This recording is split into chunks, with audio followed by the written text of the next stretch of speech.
দেখেন কত কালারফুল একটা গাছ, জীবনে এত কালারফুল গাছ দেখছেন? আসলে গাছটা কিন্তু কালারফুল ছিল না, এই যে মানুষ মানত করে এখানে সুতা বাঁধে, আর যার কারণে গাছগুলো এরকম কালারফুল হয়েছে দেখছেন। এই যে এই একটা গাছ এখনো বাকি আছে, এগুলো কিন্তু ওই যে কাঠগোলাপ গাছ, এই যে দেখেন উপরে, হ্যাঁ কাঠগোলাপ গাছ। আর কাঠগোলাপ গাছে মানুষ সুতা বাইদা কি করছে দেখেন গাছটার। এখানে হচ্ছে অনেকে মানত করে যার যার মানত অনুযায়ী সুতা বাঁধে, এখন পূরণ হওয়া না হওয়া তারাই বলতে পারবে। নিয়ত করে সুতা বাঁধে, তাই না? ইয়েস, এই যে যার যার নিয়তে সুতা বাঁধে এখানে।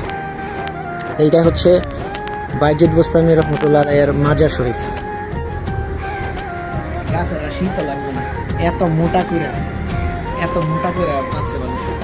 এই যে এটা হচ্ছে মোম পয়েন্ট এবং আগরবাতি পয়েন্ট, যেখানে আগরবাতি আর এখানে মোমবাতি প্রজ্বলন করা হয়। যদিও চারপাশে প্রচুর লাইট জ্বলতেছে, তারপরে মোমবাতি জ্বালাইতে হয়। আর আমি আসি হচ্ছে এখন বাইজিদ বোস্তামি রহমতুল্লাহ এর মাজার শরীফে।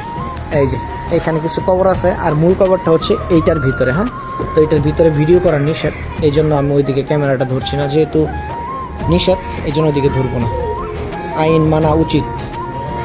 এই যে বাইজিদ বোস্তামি রহমতুল্লাহ এর দরগা শরীফ, এটা হচ্ছে চট্টগ্রামে।